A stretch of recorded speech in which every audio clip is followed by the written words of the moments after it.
Hello tout le monde, j'espère que vous allez toutes très bien. Aujourd'hui, comme vous aurez pu le voir dans le titre, je vais vous parler de choses, comment dire, de ces choses dont on n'ose pas forcément parler, de ces sujets un peu embarrassants, un peu gênants, de la phase cachée de la beauté. Alors vous allez me dire, mais Caro, mais pourquoi tu nous parles de tes parties intimes sur le net? I am choquée.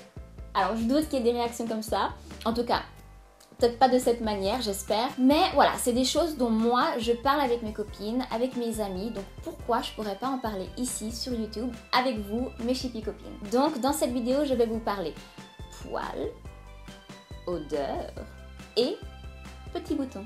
Avis aux âmes sensibles et à la jante masculine qui aurait pu s'égarer parmi nous, je vais pas être subtile, je vais pas être délicate, je vais aller directos.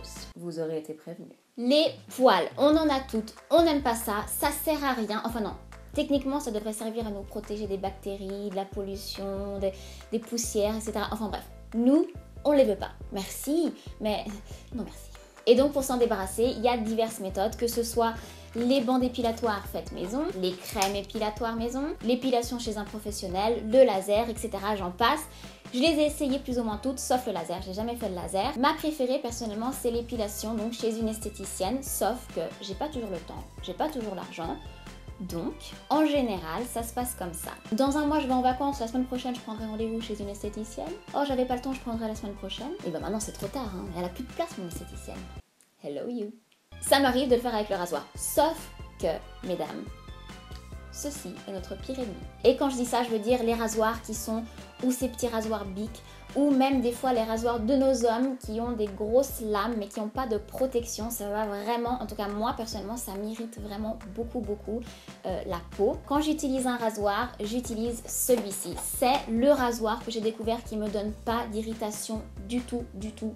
C'est le Gillette Venus Spa Breeze. Et en fait, c'est parce que ce rasoir, il a autour des lames 2 barres de gel lubrifiant qui va venir vraiment soulager avant et après que la lame soit passée sur la peau. En hiver par contre, j'ai la peau qui est extrêmement sèche et extrêmement sensible. Même ce rasoir ne me suffit pas. Donc ce que je fais, c'est que je me rase avec l'huile de coco. Alors on le sait, l'huile de coco, on peut l'utiliser pour vraiment énormément de choses, mais vraiment en tant que crème de rasoir, donc ou de savon à raser, ou comme vous voulez l'appeler, c'est une vraie merveille. Tout ce que je fais, c'est que j'en applique un peu sur les jambes avant de me raser et je rase. Tout simplement. Et si on parlait d'un sujet un petit peu plus délicat, quand j'étais en première année de lycée, j'étais toute seule, tranquille, je dérangeais personne, à mon bureau, je faisais mon exercice de maths pépère.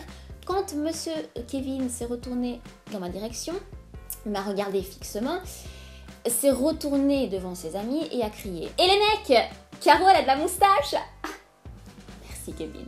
Le soir même, je suis donc rentrée chez moi pleine de complexes, je me suis regardée dans le miroir, j'ai pris le rasoir de ma mère et j'ai tout enlevé. Grosse erreur Caroline, grosse erreur. Alors je pense que j'ai pas besoin de vous dire que c'est la chose à ne pas faire. Encore une fois, là, il y a plein de méthodes. Moi, ce que j'ai fait, après avoir fait ce fameux désastre, j'ai commencé par me teindre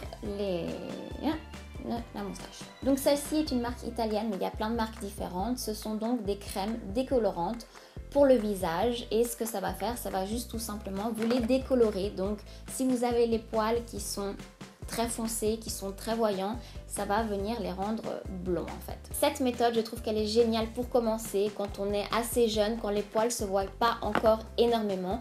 Mais moi, au bout d'un moment, je me suis dit, je veux les enlever. Je m'en fiche, je veux pas qu'ils soient blonds, je veux pas qu'ils soient transparents, je veux qu'il n'y en ait pas du tout. Et aujourd'hui sur le marché, il y a vraiment plein de choix. Par exemple, j'ai trouvé une cire haute précision de chez Liv qui ressemble à ça. Donc ça sort, c'est des petits tubes avec de la cire dedans qu'il faut chauffer, appliquer à l'endroit qu'on veut. Et il y a des petites bandes pour venir retirer la cire. Avec ce genre de produit qu'on fait à la maison, il faut quand même faire attention parce que ça peut provoquer des réactions, des rougeurs. Moi, c'est ce que ça m'a fait, ce genre de produit qu'on achète en supermarché, etc. C'est trop fort, c'est trop agressif sur ma peau qui est très sensible. Donc j'ai trouvé quelque chose qui convient mieux à ma peau sensible, qui est plus délicat, plus naturel. C'est plus ou moins le même principe que le Vite cire haute précision, sauf que c'est au sucre de canne. Et si on parlait odeur corporelle, comme ça? Et puis pourquoi pas Je vais être gentille, je vais commencer par parler des odeurs et de la transpiration dans cette zone-ci. On est des filles, on aime sentir bon, on aime être toute fresh, odeur de freshness et de rose, sauf que notre corps ne fonctionne pas toujours comme on voudrait et que ce soit le stress, la chaleur, les hormones nous empêchent d'être au top de notre freshness. Mais pour la transpiration et les odeurs des aisselles, j'ai une arme infaillible. C'est ce déodorant-ci. Alors cette marque est Borotalco et je la trouve en Italie. Je ne sais pas si on peut la trouver en France, dites-le moi en commentaire. J'adore ce déodorant parce qu'il est tout simplement au talc. Et le talc, c'est génial pour anti-transpiration et pour les bonnes odeurs. Si je suis extrêmement stressée ou quand il fait extrêmement chaud, ce déodorant ne me suffit pas. Qu'est-ce que je fais? Je rajoute une touche de ceci. C'est quoi ça? C'est tout simplement du talc. Quand je sais qu'il va faire extrêmement chaud, quand je sais que je suis à risque de transpirer plus que le normal, je rajoute par-dessus ce déodorant un peu de talc. Le talc, c'est génial pour les odeurs, pour la transpiration. Par contre, il faut faire très attention parce que si on met des vêtements qui sont très foncés, évidemment, ça va laisser une tache blanche sur le vêtement, donc pas très sexy. Et il faut faire attention aussi, si vous avez la peau qui est très sensible, de prendre un talc qui n'a pas de parfum, parce que les talcs qui ont du parfum, ça peut provoquer des allergies, des irritations, etc.